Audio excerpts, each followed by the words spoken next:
Hinabakan yung kamay, inarangan na yung ano ni Ikang, no? Hindi na makaan.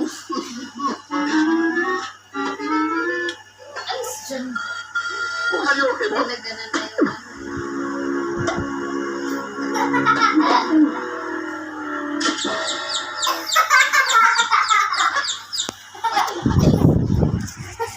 Asan yung pinakuha ko sa'yo? May club. Nag-inyong siya. After looking at your books, alam kong mahusay ang takbo ng kumpanya. But of course, ito ang tunay na dahilan ng iyong pag-retiro ako sa trabaho. Sige, kalawin mo Ang mga anak ko, mga what's the use of making so much money if you can't enjoy people? Rain, malis ka dyan, Rain.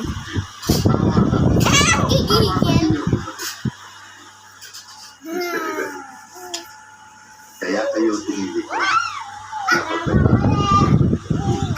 Agay naman. Kilala kayo sa film industry. Kawawa ang Na may bed. pagmamalaki. Sabi ko, kumuha ka ng Tungkol sa kanila, ang laki naman ng wala kang dapat alalahan. Wala na kasing ganyan. Basta makapasok sila